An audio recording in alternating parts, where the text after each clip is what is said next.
the whole reason why we wanted to start this Kimchi family, these talks, right, is to engage, the next generation of Koreans or whoever it is, the youth, to just kind of influence them, and for those that personally, for myself, as I was growing up, just absolutely love sports, of course, like with all of y'all, right? Watching Sports Center reruns all day. And the only people that I could see were, Scott Van Pelt, Stuart Scott, Stan Barrett, the Sports Center anchors. And, I wanted to always work into sports, but, I would see those faces and be like, huh, you know what? Number one, I only thought that being a sports anchor that was the only way to get into sports. And then number two, I only saw, people that didn't look really like me. And so, what we want to effectively do here is to create a culture and just an avenue for the next generation to see people like yourself and Marshall doing great things within the industry, and just give them pieces of advice and influence them in like furthering their career into sports. So that's really why we're doing this. So we're so glad to have you on, man. So appreciative. Well, I just in hearing that, I got some goosebumps because I think, Daniel, this platform is important, and I appreciate you guys, creating an environment where you're willing to be vulnerable, to have these types of talks, knowing that, hey, we are all responsible for any Korean American, Asian American that wants to work in sports. That, hey, we got to fuel them with a little bit of inspiration, and I think it's awesome what you guys are doing. It's people like you that make a difference in thousands of people's lives. Just by trying to deliver some messages. So proud to be a part of this. I'm glad you guys asked. Oh, I appreciate that. Thank you. Thank you. So let's just reel it back a little bit. Let's just go back in time, a little history. What does your family structure look like, Pat? Like you growing up, family, where you grew up and all of that. Well, how much time do we got? My dad came over from South Korea in 1969. And so he came here to teach Taekwondo. So he's Taekwondo, Jido Kwan. He passed away a couple years ago, 10th degree black belt, old school. I don't know what your parents are like, old school Korean dad. So, so he came over in 69. My mom came over in 70, but by this odd twist of fate, my dad's first job is in Youngstown, Ohio, of all places. So I always joke around, if he had any business sense whatsoever, he would have stayed in New York where he originally came over. He would have ended up in LA where there's, maybe in the earth, like in that, from what I'm told, the majority of Koreans that started to come over really didn't happen until the mid 70s. So he was one of the first to come over, and maybe that's why he didn't kind of gravitate toward the natural where there are big Korean communities at. But luckily for me, Youngstown, Ohio picked him. He got a job teaching Taekwondo at the downtown YMCA, and that twist of fate. I'm born in Youngstown, raised in Cleveland, and I tell people grew up in Columbus when I went to Ohio State. So, I tell everyone, if my parents are a Korean American stereotype. My dad taught Taekwondo. We actually owned a grocery store for a little bit. My mom still works at the grocery store in our hometown. She's 76. She will not miss a day of work. So it's the environment I grew up in. And you guys know, growing up in a Korean household, especially with immigrants, my mom especially, there is a premium put on education and work ethic. So I was one of those kids that had a paper out in grade school. I had the type of parents, and it snowed bad in Cleveland, and on a bad snowstorm, they'd help me out by waking me up earlier. Not by helping me do the paper out. So that's the kind of old school parents I had. So, but like you guys growing up in Cleveland, you have this just enormous love of sports. And I just grew up in this environment in Northeast Ohio and back in the 80s when I was growing up there, you didn't even experience winning. You had the Browns and Indians and Cavs were just awful, or lose in the most heartbreaking fashions. But you grow up loving watching sports, playing sports, and luckily for me, that took me, I was one of those kids that wanted to go to the big football playing institution in my home state, and that ended up being Ohio State. And luckily for me, I got my start there, in the athletic department at Ohio State. But that, in a kind of a condensed nutshell, that was my upbringing. So yeah, I love it. That's awesome. And so we'll pick it up from right there where you started in Ohio State. You're an Ohio State alum, and you you step into the athletics department, and you're taking these steps, right? And we'll kind of fast forward that it was 15 years, right? 15 years that you were at Ohio State. Yeah, and and it doesn't include my undergrad years either. So it was I was back then you kind of took 2 senior years to get through Ohio State. So Right. after I completed my first senior year, I actually went to school. So Daniel, to your point, there were no, there isn't any representation. Like I would argue that if Marshall Cho existed when I was a kid, I may have wanted to try to be a coach. You know what I'm saying? But those things didn't really, because I always had this love of sports and this love of being around teams. I played high school football, and I grew up in an environment. Me and my buddies all played sports. Yeah. So I actually, when I went to Ohio State, I thought I was going to be a sports writer like yourself. Like I figured, all right, that would be, I wasn't athletic enough to play at a Big Ten level for sure. But I wanted to be in and around sports. I actually went through the journalism program at Ohio State. And by the time I wrote for the school paper, by the time like you're going through it, it's like, you know what, I don't know if this is for me. So the natural segues into PR. I remember looking for a job, and they had, and I still wanted to work in sports, and they had openings in the sports information office at Ohio State. I didn't even know what it was until I started working at the school paper. Then I applied, interviewed, got a job as a student intern there, and I got my toe in the door at Ohio State, and allowed me to really learn and grow at Ohio State. So I did that as a student. I graduated. I got to Ohio State really at a pretty, a pretty fortuitous time, because they were expanding in leaps and bounds, and they gave me a 1-year internship, and then I traveled with our, then they made me full time, and those for a couple of years of being in media relations actually helped me get a better understanding of what the purpose of sports is. Because traveling with our football team, our baseball team, watching for 3-4 years, it was fascinating to see the impact coaches have on young people.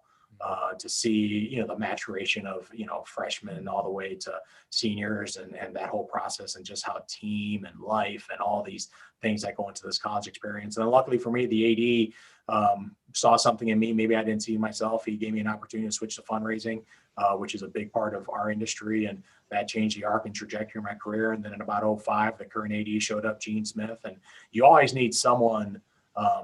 It's interesting. I actually was talking to Gene a couple of weeks ago. We were talking about this because I was watching. Actually, I thought about this when I was watching that Fresh Prince of Bel-Air reunion. I don't know if you saw that on HBO. Oh, yeah.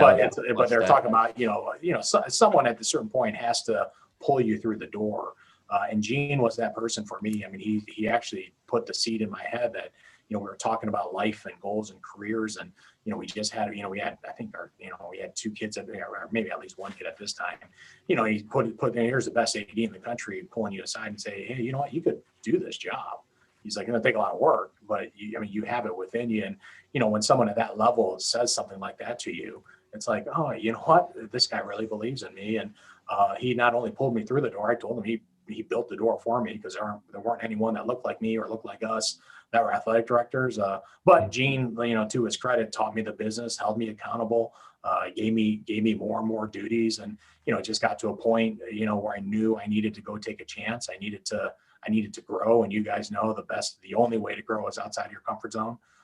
You need to be able to, to get away from comfort. You got to pick courage over comfort at a certain point. And fortunately for me, I married my best friend, and really the most supportive person in my life. And she's willing to uproot and move and go down this road with me, which is not easy for families and spouses. But the long winding road got me to continues to put me in some pretty amazing experiences with some extraordinary relationships, and you meet some extraordinary student athletes and coaches. And so it's for all the pluses and minuses in any type of job, I will tell you the pluses definitely outweigh the minuses, and especially in my job. Man, that was awesome. And to go back to like a legendary AD like Gene Smith, to look at you and be like, hey, you've got it in you. You've got something there. And what do you think, if you were to go back, what do you think were the qualities or certain things that you exude to get that type of validation from someone like that? Like, what were the things that you're doing day to day for anyone that's listening out there to work on right now, tomorrow, today, what they can start doing to get to position, I guess, to get to that work ethic? Well, I think there's a couple of facets to that. I think number one, and I tell every young person, especially in our industry, and I remind them of this, that the best job and the best opportunity you have is your current one. So I know I had a mentor tell me this a long time ago. You got to keep your head and your butt in the same place, and that has served me well. I know there's a tendency to kind of look over the horizon to see what next opportunities are out there, but the reality is that may not be the best way to live. It's like, root where you're planted.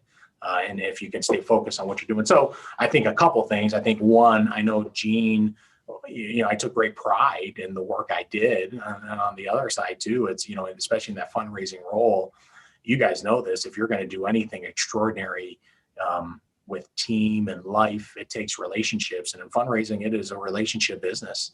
So I think Gene could see that when he got there, and then as we grew together, I did build a lot of strong relationships that are still with me today, and I think that's probably what Gene saw the most, is here's someone that a lot of people care about. I tell when I was blessed to go through that environment there, because I had a lot of people that mentored me, a lot of people that gave me advice, a lot of people that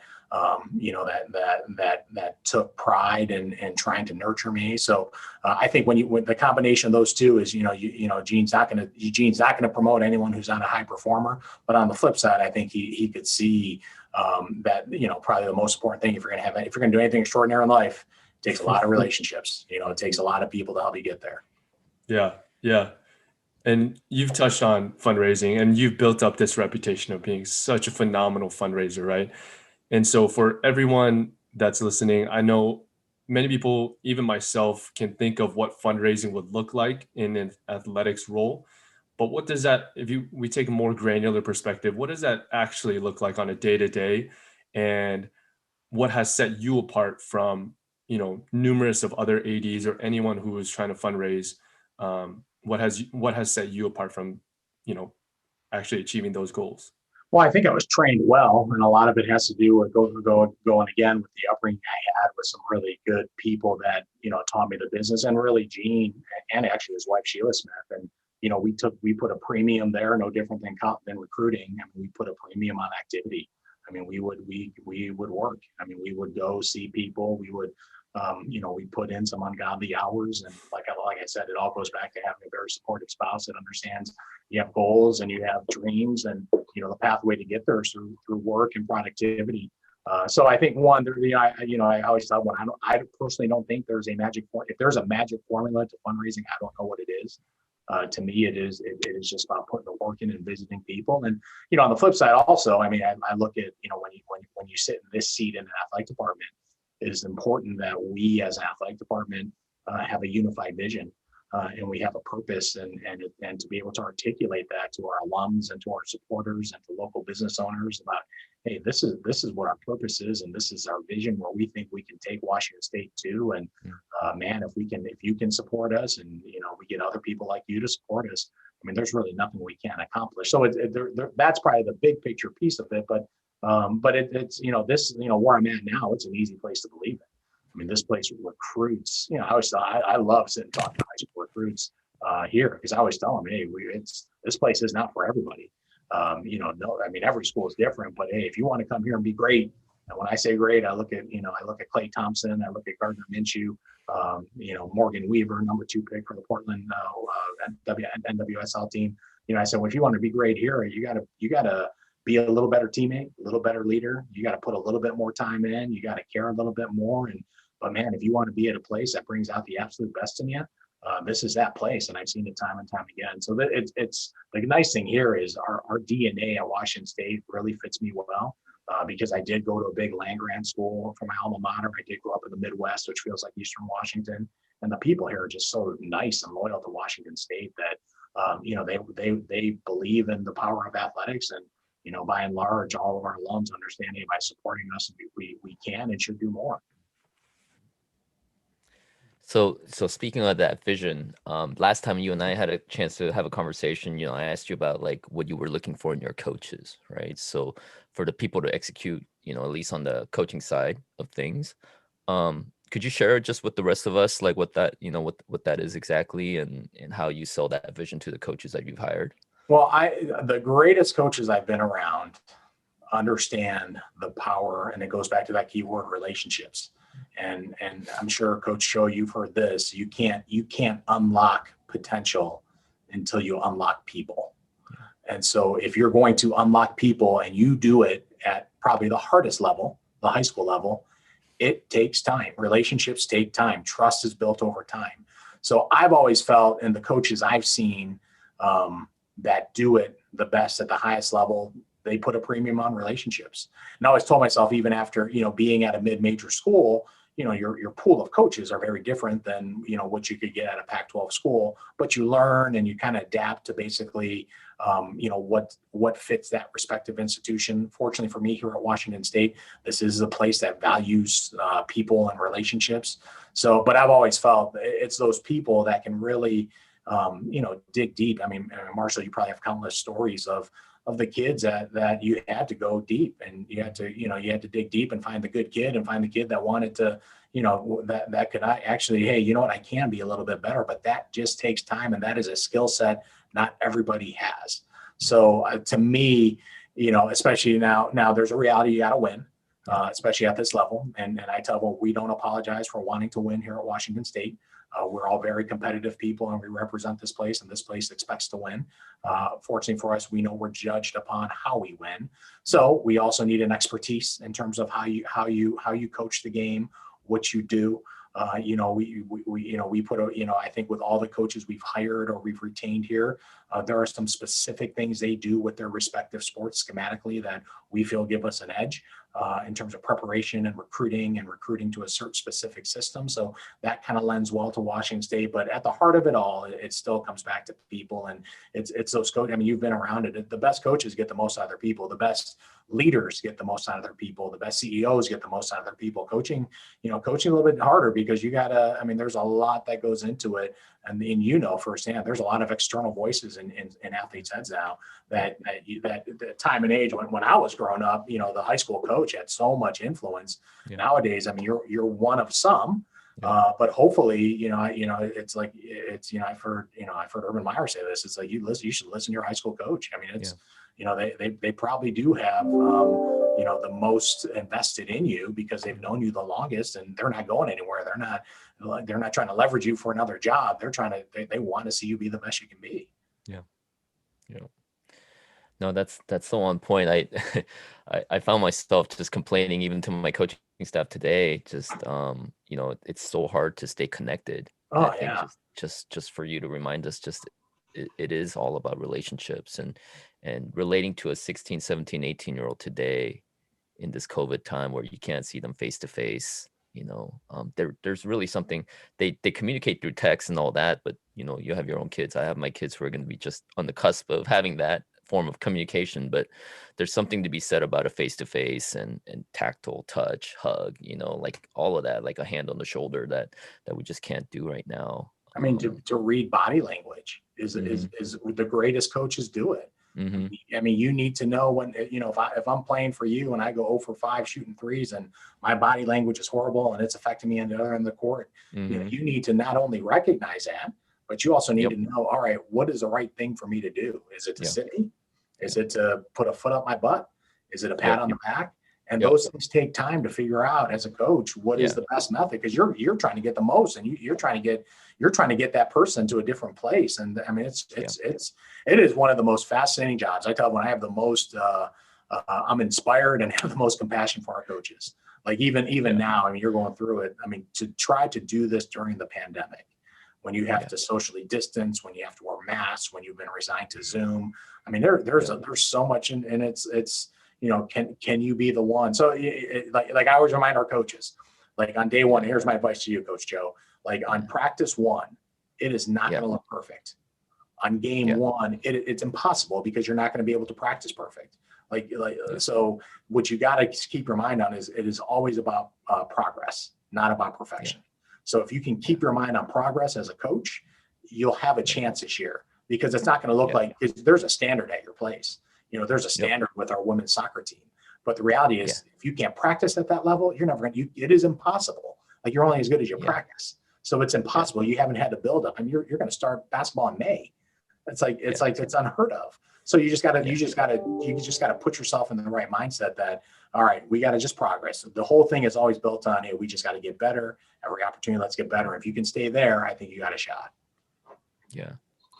Did the vision for what Washington State could be or is, and there's a history there, it must have been pretty clear to you. A couple of years in, are there certain things that has been eye-opening, that not a turn, but like not even a pivot, but that said, hey, wow, I didn't think of it this way, or wow, there's another level to, where we can take this program, or things of that nature over the past few years?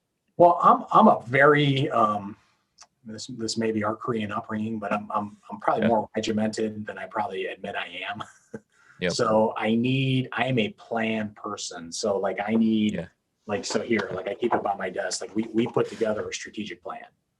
So if I would have, so actually this is like I just finished my third year. Like this week kind of is like my anniversary week of being here. Wow. I can tell you, in our first all staff meeting, I told our staff, I said, hey, I am a plan person. So we need to get to a place where we have a strategic plan. Just because we need to be unified in what our core values are. We need to all be united behind a singular mission. But until that point comes, I always tell them I have 4 rules of engagement. Then we will be fine being in this athletic department. I said, number 1, I need a bunch of believers. What you believe is what you become. So if you believe we're the 5th or 6th best athletic department in the Pac-12, this is not going to be the place for you, because your habits always reflect your beliefs. So no matter what you do, if you believe you're fit, guess what? You're going to work out. If you believe in, if you believe in Christ, you're going to go to church. You know what I'm saying? Like all your habits are really come out of your beliefs. So number 1 is what you believe, what you become. Number 2, I need a bunch of servants. Like we need to serve our athletic department. We need to serve our student athletes. We need to serve all the great people in and around Washington State. So, we need servant leadership. Number 3, I tell them I do not accept any negative self-talk publicly about our institution. So we can have the most candid conversation behind closed doors, but we have current student athletes that came to school here. We have alums that went here. Like it is so disrespectful to say anything negative about this place publicly. So if you do that, you might as well just punch me across the face, and we will have words about that, because that is just unacceptable. And it goes back to what you believe is what you become. And if you say those things publicly, it does us no good. And the 4th thing is we got to have fun. Like none of us want real jobs. That's why we're on sports. So that's why you got to have some fun. So that is like phase 1 for me here. And then when you talk about where we evolved, it's like, all right, then when we do our strategic plan, it's the entire department. Like it's it is an opportunity for us to develop our why, and for us to become a team. Like the beauty of what we do in sports, I always felt like on a granular level, what we do individually on our teams is really reflected by who we are as administrators. So if our administrative team, if our coaching staffs, if we're not a team, you see it more than anyone else. Like your student athletes, they see you cannot fool them anymore. So if we're fractured as a coaching staff, or we're fractured as an athletic department, guess what? They're going to see it, and it's going to filter down to them. So if we want them to be a great team, we got to be a great team. So what the strategic plan did, it has allowed us to all come together, meet, get feedback, talk through, have working groups. And, we put together a 5-year plan. And in hindsight, it ended up being the best thing we did, because the pandemic hit. If we launched this in August of 2019, the pandemic hit in March. So we actually have a document now that when things were going in a positive direction, we know where we thought we could get to. So now we pause a little bit, and we'll reset some things, but we also have a document that says, all right, this is where we need to get to, and we'll get there, but it may take just a little bit, we got to take a little bit of a detour because of this pandemic. Yeah, that's so good. So key in terms of establishing culture, right? And it's everything. Culture. It is what Coach Cho is fighting to do every single day, and it's what we try to do here every single day. And it is like, I will be able to tell you the culture of Lake Oswego basketball watching one practice. It's that simple. because it is evident when you walk in. You know, you could walk around and see how clean the locker room is. You can see, how guys put their stuff in the corner when they're in the gym. You can see the way they communicate with each other. You can tell everything in one practice, and that's a culmination of everything Coach Cho has done between now, what's been done, what's happening now, what happens between now and May. It's like it is so finite, and it takes one person to screw the whole thing up too, which is the wild thing about culture. Absolutely. And which is so difficult about it too, right? If it was easy, I mean, everyone would be so inclined to be a coach and be successful coaches, but it's truly difficult to effectively empower and delegate. And again, like you said, just to have that North Star wherever you are at. If your coaches or, they slip up a little bit, they can be realigned again and to understand like, hey, this was our mission. This is what we agreed upon. So let's get back on track. So I think that's so key in terms of establishing that culture. But let me shift gears real quick again. So you go from FAU, you have a successful stint at FAU, take a big leap to where you're at right now, what we've been talking about with Wazoo and Washington State and what you're doing right now, 3 years in, and just the accolades are amazing, right? But above that, one big barrier that you've broken is being the first Asian American athletic director in the Power Five. Now, being Koreans, all Koreans ourselves, we tend to have this ability to just put our head down and not look up to smell the flowers sometimes, and just to see what's going on, what type of wall or what type of barrier that we've broken through to, hopefully one day to have more people like ourselves come through that door. Have you been able to take a step back and reflect? And if you have, what have you gotten from that reflection point? And what does it really actually mean to you to be the first? So I don't know what your moms are like, but my mom is like, she will not miss church. So she goes to the same Korean church, downtown Cleveland, heck, for the last 40 years. So the Washington Post does this nice story on me when I take this job. And it's even in a Korean newspaper when I took this job. And my mom is like walking on clouds, like, because for her to brag with the other old Korean ladies is everything to her. And so she calls me up after church one day, and she's a talk at church, and she's so proud of me. And I'm like, hey, Mom, I've been an AD for 5 years now, right? Let's make this clear. Is I've had this job, just not at a school at a Pac-12 level, but let's make sure we're clear on that. But I'll tell you this: it's not like I'm not one. Like it's just out of my nature to dwell too much on that. But I do understand the responsibility. Like I understand that I have failed if I don't personally do everything humanly possible to make sure I am not the last one. Like that is the most important thing to me. So I understand representation matters. I understand that breaking glass ceilings matter. All those things are important, but I also know my responsibility. And there are some great Asian American administrators, younger than me in college athletics. There are some great Korean American athletic administrators that I'm friends with, that I keep in touch with, that I think have high ceilings in our industry. That I need to help them as much as I've been helped. So that's probably the most important thing to me. Is it all goes for naught if I'm the last. Like it's great to be the first, but if I'm the last, and you can put on my tombstone that he failed, for other Korean American athletic administrators. Yeah, the conversation that you and I had back in October, I think that's the thing that I took away that just really struck me to heart. That you had that awareness. You mentioned the deputy ADs at Army and SMU, correct? Yeah. By name, can we shout them out? Lauren Adi at SMU and Michael Harity at Army, two fantastic administrators. I tell you what, more talented than me where they're at in their respective careers, and a lot more polished and a heck of a lot more smarter. So, I'm proud of how they both ascended in their respective careers, and really as a fan and as a friend, just look forward to seeing them continue to grow, because they have. They have no ceilings in college athletics. They will go as far as they want to go to. Oh, that's amazing. That's amazing.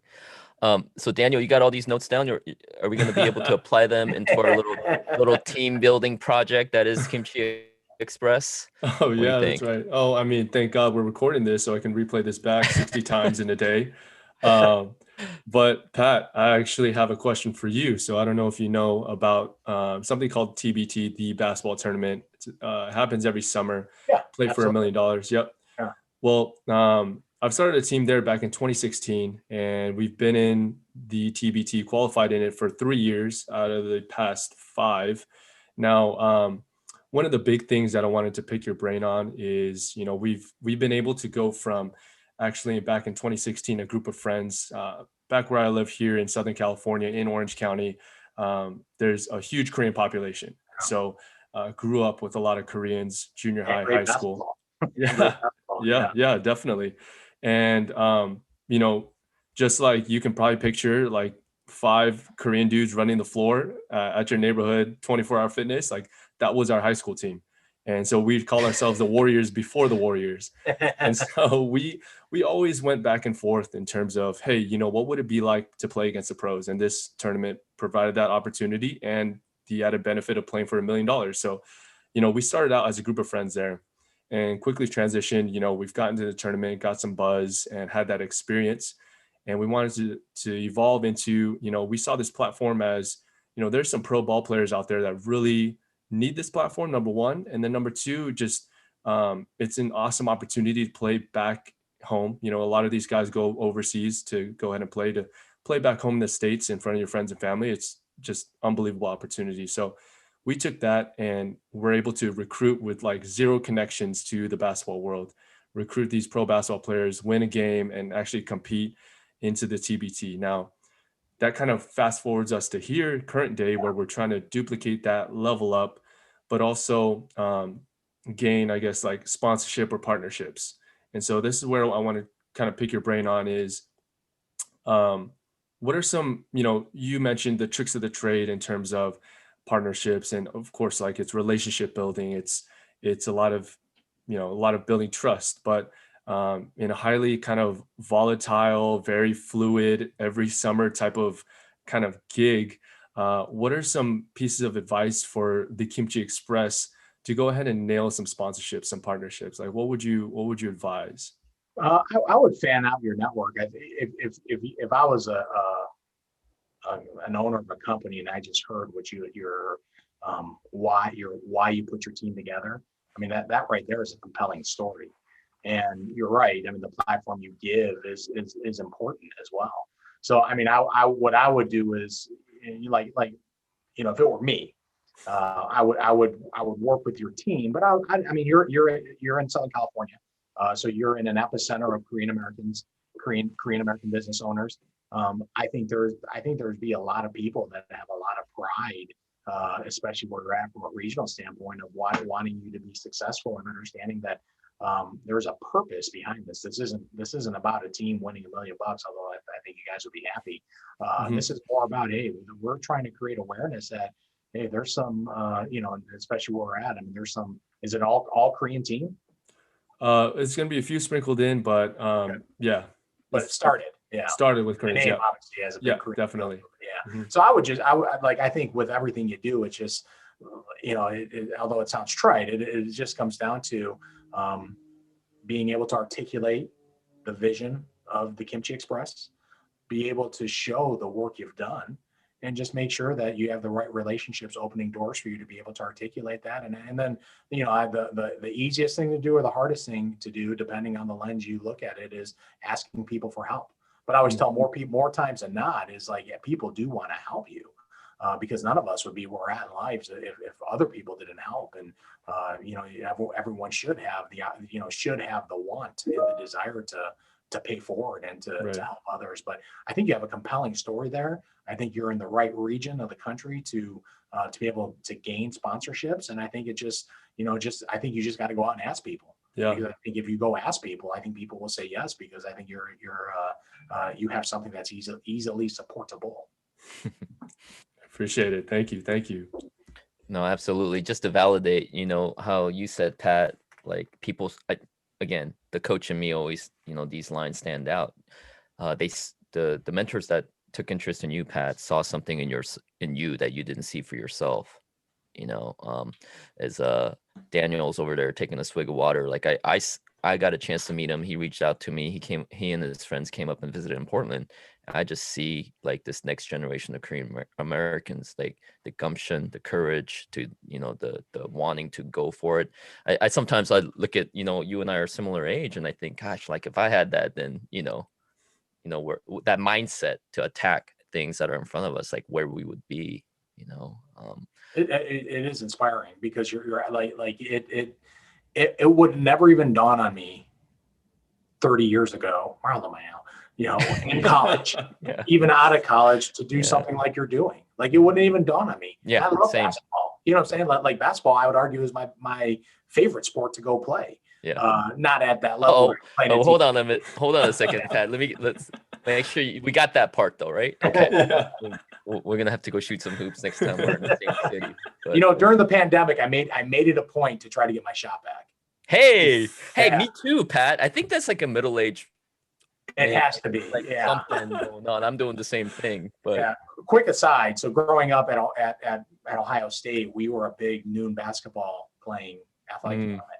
So this is mid 90s, early 2000s, before life takes over and you got to actually work at lunchtime. Yeah. But like back in the day, I mean, there's, not to divulge names, but there's sitting NFL coaches, college coaches, guys on ESPN that we're all friends still to this day, and that we all play basketball with. And I give a hard time that there was a Korean American that would bomb threes on them. Hey, and you guys saw the Korean version of Jeremy Lin 20 years before the world did. So wow, wow, that is some swagger. I love it. But to Coach Joe's point, what you're doing is, it's awesome. I mean, you are setting forth this next generation of Korean Americans that, hey, everything is possible. It just takes courage. Like you said, it takes the willingness to go be vulnerable and to go hear no's. Like when you're out there asking for sponsorships, you got to be okay with the no. And at the end of the day, the no is just going to make you stronger if you let it. Mm-hmm. So it's like, all right, what can I do? It's like what Coach does after a loss. You got to go do some introspection. Say, all right, let me start here. What did I do wrong first? Yeah. What could I have done better for my team? And then that's how you grow as a person. That's how you with every no you're going to get. The irony is, like with every loss, you actually get closer to your destination.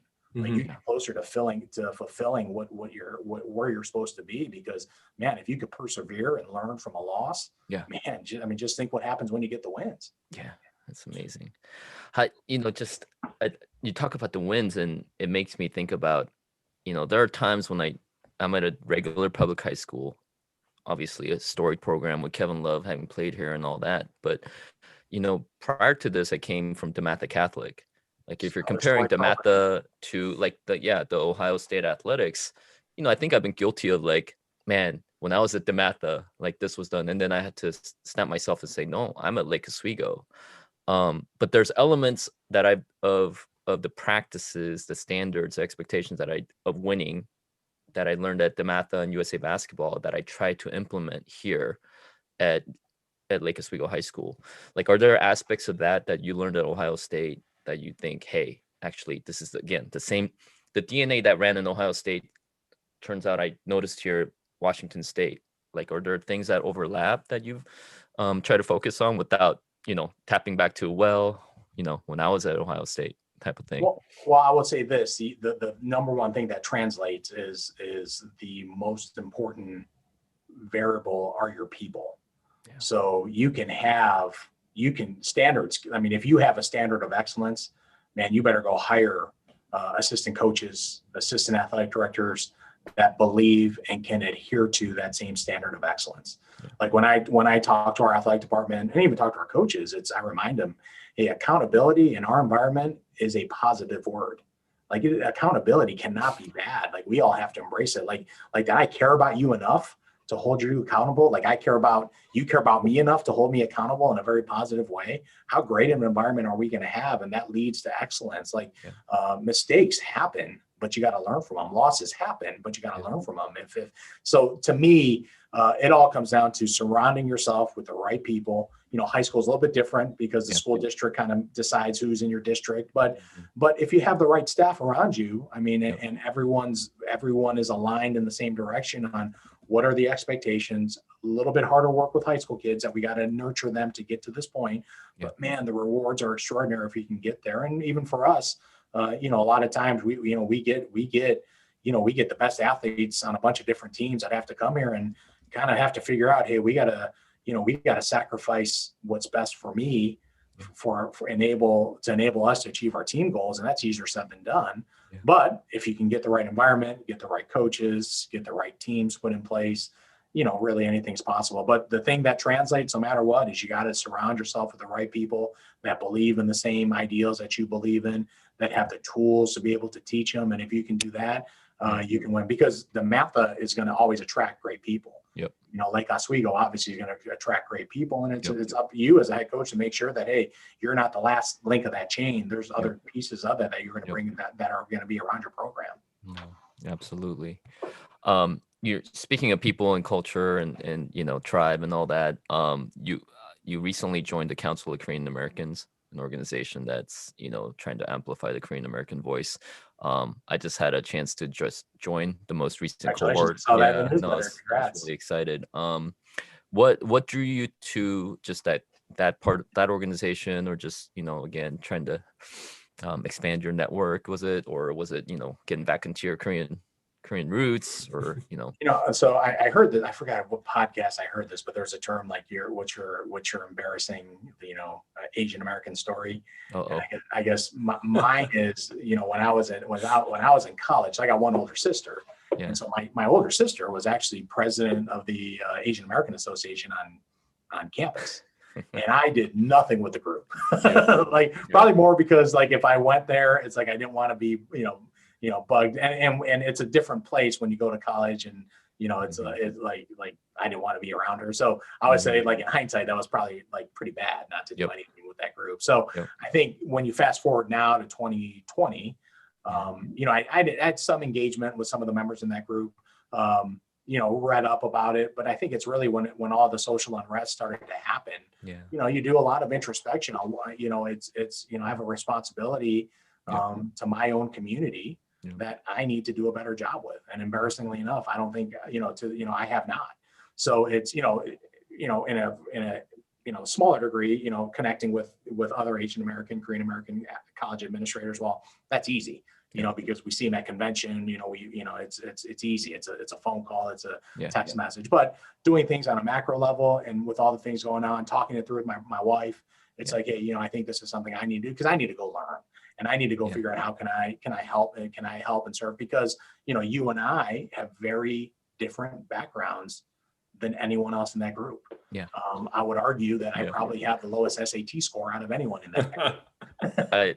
I might be second, or vice versa. I bet you're ahead of me. So, but outside of that, I think we can add a perspective, because you and I are in the sports world, and I think you and I may be the only two people that are day to day in the sports world out of that entire group. And, hopefully we can add something and add something to their lives by just, the challenges that you and I have in college athletics or high school sports. Yeah. No, it's super, super encouraging to hear you say that. And I think the social unrest piece the most recent, and dating back, 4 or 5 years, I think that was a wake up call for me as well. Especially, and I know you got, I see the peak of one daughter in the background photo there. Where's my children's? Here's my oldest and middle. In Humboldt. There we go. Love that. Yeah, and it really that drove me home a lot. Just being a father and wanting to play my piece and making sure that their identity is celebrated and not forsaken even. So, and I have a high schooler and a middle. I got 3 daughters. 16, 13, and 10. And the 16 and 13-year-old, I tell you what, the accountability you have as a dad and having daughters is often unbearable at times. But to their credit, they're both very, and it's more a tribute to their mother, but they're very aware of what their heritage is. So that to me puts more pressure on me to do a better job, because someone explained this. I was at a conference a couple of summers ago. Yeah. And I was of all people, I was talking to Randall Park, the actor. And his parents came over at the same time. I never knew this. So his parents came over at the same time my parents did, and he doesn't speak, we didn't speak Korean at home.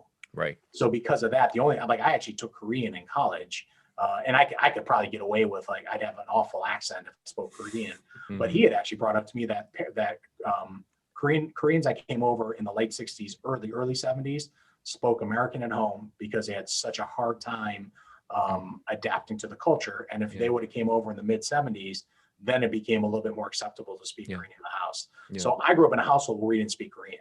So for even me and my daughters and them in a stage of life where they're really, they are embraced, they live in a different world than I did. In the 80s growing up it was tough to look different. It's tough with stereotyping and xenophobia and all the, just being the only Korean kid, in your entire school. It's a different environment, in the melting pot they live in today, even in a college town like Pullman, Washington, everyone looks different. And to their credit, they embrace being Korean. They want to learn more about Korea. My daughter, my middle, actually has a Korean cookbook at home and cooks out of it all the time. That's awesome. So it's nice to see them have pride, but also puts me on the clock to say, hey, I got to do my part, because that's important to them. So it's got to be more important to me. Yeah.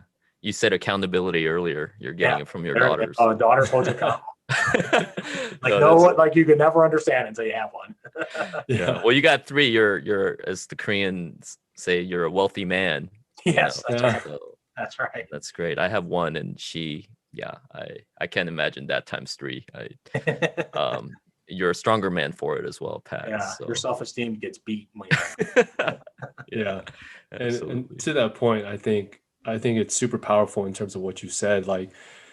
With us 3 even talking right here, all 3 of us have different upbringings, right? I grew up here in Southern California, a lot of Koreans. Growing up with a lot of Koreans, it was not hard, right? To embrace that factor. Now, part of why I wanted to kind of flow in and Marshall helped me to really bring this into life in terms of Kimchi Family and what we're trying to do here. And, when I walk through the park or drive past the school, even during the pandemic, I would see, Koreans playing basketball, shooting hoops, 5-on-5 Korean hoopers. Not the smartest by all means in terms of pandemic, but man, these are kids that just want to go out and play ball and just commune through sports and basketball and whatever it is. And when I see that, it just gives me so much inspiration, because I see myself over there. I see myself doing that same thing, and I want to provide any type of advice, any type of opportunity or platform. And this is ultimately why I wanted to kind of start this Kimchi Family thing. And so although be it small for now, if it could just impact one person in the community, whether in Portland, Youngstown, Ohio, Pullman, Washington, here in Fullerton, California, anywhere, wherever it is, I think this is just super powerful moment. And for you to come on as the AD at Washington State is also just a huge testament into who you are, just to give us this time. So I appreciate it. I appreciate it a lot. So thank you. No, feelings mutual. I appreciate you guys making time, and I will be a loyal listener to Kimchi Family, and I enjoyed the time together. It's nice to be able to just have a conversation with people you have a lot in common with, even though you've never really met them face to face, which says a lot about the platform you're providing, Daniel. So thank you. I appreciate it. Well, we'll wrap it up here, but I have one last question. We ask all our guests this. What Pat Chun is your favorite kimchi? My favorite kimchi. My daughters are going to call me a liar for saying this, but I'm old school, just standard kimchi, nothing too crazy. Original, OG. Original, yeah. Okay. That's it. Now, my middle will actually eat it more than anyone else. Nice. So she'll go to the Korean. There's a Asian grocery store here, so she'll go buy it there. But I'm just old school, standard. That's it. Okay. I stay in my lane with Korean food, as wimpy as that sounds. So Love it. I love it. Marshall, you got any last words there? No, that's it. Just thank you so much, Pat. We took a lot away from it. I hope that people who tune in can be encouraged by it and inspired by it. And look forward to when we get to compare our jump shots in person. I'll need to. Well, the good thing is we got our practice gym is always open here with Yeah. our basketball team. Yeah. So like I actually started doing because I used to travel a lot more in my job. Yeah. Because of the pandemic, I don't. So what I'll do, especially when I have back-to-back Zooms, Yeah. I actually take 5 minutes, go shoot a bunch of free throws, and come back to my office. So that has helped at least keep my jump shot warm. I like it.